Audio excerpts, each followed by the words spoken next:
Check for response. Hey sir, are you okay? Hey sir, patient is unresponsive. Code blue emergency room, code blue emergency room. Head still skinless, look, listen, feel. 1, 2, 3, 4, 5, 6. Patient present. Good chest all right. Good chest all right. Checking for pulse. 1, 2, 3, 4, 5. No pulse. Cardiac board. Cardiac board. People line. 1, 2, 3, 4, 5, 6, 7, 8, 9, 10, 11, 12, 13, 14, 15, 16, 17, 18, 19, 20, 21. Change, please. Continue ventilation, continue compression. Please start the patient with the monitor. Please connect the patient to the monitor. Start your Frances and IV line.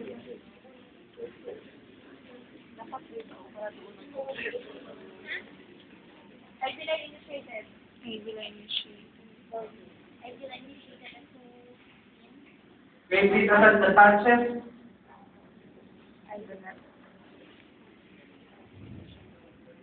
Patches attached.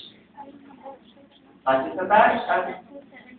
Okay, please turn on the monitor and let's see. Okay, stop compression, analyze the rhythm. Okay, the patient now is on. Okay, hold on, wait. The patient now is on ventricular fibrillation. Osman, check the pulse, please. No pulse. Okay, so let's receive the patient at 200 joules. Charging. I'm going to just receive the patient at 200 joules. I'm clear. I'm clear. You're clear. Everybody's clear. Yes, we're clear. Sabi tayo, yes, we're clear. Clear. Clear. Okay, continue ventilation, continue compression. Got it, ma'am? Shock delivered at 290. And please give 1 milligram of epinephrine IV push. And let's wait for 2 minutes before we analyze the rhythm.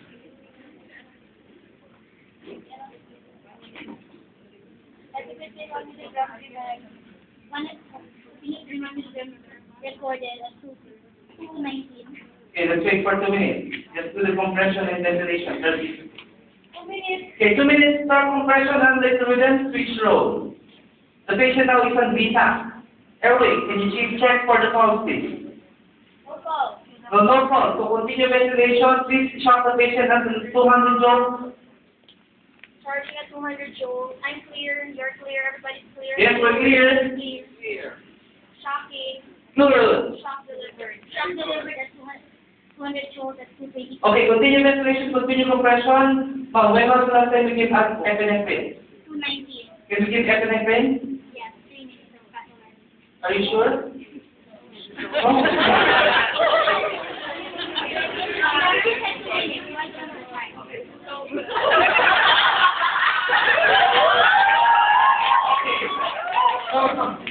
We can give epinephrine. Alam ka kasi, sasabihin niya wala ka. Okay, so that's good. That's good. That's good. So let's give 40 units of vasopressin. So if your epinephrine is not 2, you can give vasopressin 40 units. So you will not give me 40 minutes of Okay, 40 units. No. Okay, so let's wait for 2 minutes. So just deliver good solid CPR and continue ventilation. 2 minutes, start compression, analyze rhythm, switch role. The patient now is on flat line. Continue ventilation. Continue ventilation. Please check the leads.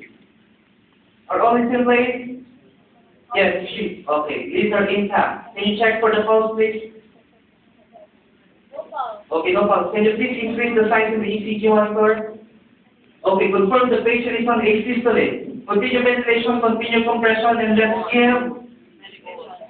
Can we give epinephrine? Since we gave the vasopressin, let's give epinephrine 1 milligram for asystole. 1 milligram of epinephrine second dose given. Good. That's good. Recorded. Okay, so continue ventilation, continue compression, and let's wait for 2 minutes before we analyze the patient rhythm. 2 minutes. 2 minutes. There's a change in rhythm. Stop compression unless the rhythm switch roll. Now the patient is a normal sinus rhythm. Airway, can you please check the pulse? No pulse. No pulse, so the patient now is on PEA. Continue ventilation, continue compression. So this patient, we need to treat this as systole. So, when was the last time evidence name? So since the patient is on PEA, can we give 1 milligram of atropine rapid IV push, please? 1 milligram for PEA. 1 milligram atropine given as a Okay, good. So let's wait for 2 minutes before we reassess the patient. 2 minutes. 2 minutes stop compression, analyze the rhythm, switch roll.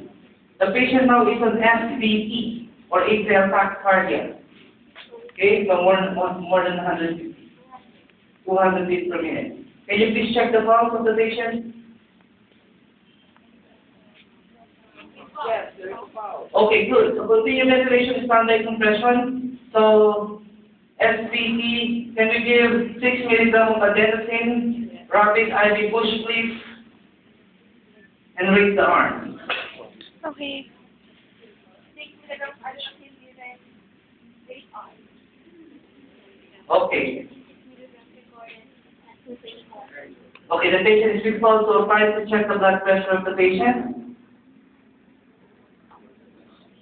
Ang compressor. 70.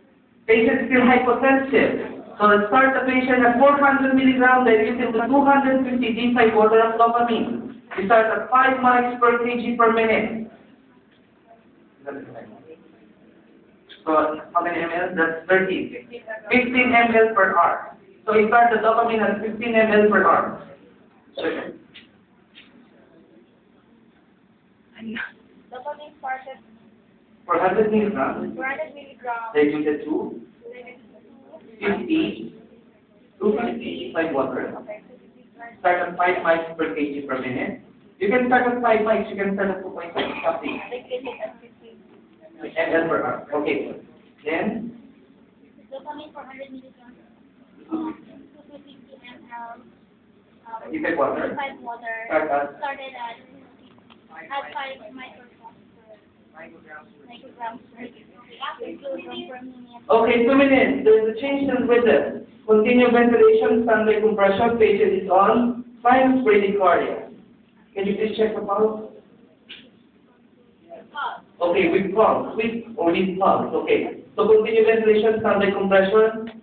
When was the last time you gave that atropine? 1 mic? Okay, 223 now. You're fine. Okay, that's good. So we can give atropine. Just wait for 1 minute. Continue ventilation. Okay, so it's 2 minutes. So we need to wait for 3 minutes. So for example, 3 minutes, kindly give 0.5 milligram of atropine, please. 0.5 of atropine given second dose. And please, Mr. Osmond, can you please check again the blood pressure of the patient? Slowly, like, The patient is stable. Patient is hypotensive. So continue ventilation. Let's wait for 2 minutes. Let's check if the patient is responding to atropine. after 2 minutes, 2 minutes. Now the patient is on 6 to 8 beats per minute, regular. So we have the NSR, normal sinus rhythm. Check the pulse, please. pulse. Okay, good. So check the blood pressure. Systolic is 100. Good. So now the patient is stable. We can transfer the patient to ICU and contact the ICU nurse and intensivist. Please connect the patient to 100% FiO2 non-invasive ventilation. Please start the patient on 12 with ECG, chest X-ray, and drop that for blood work and so, insert polycatheter. That's the end of the talk. Thank you very much. Next.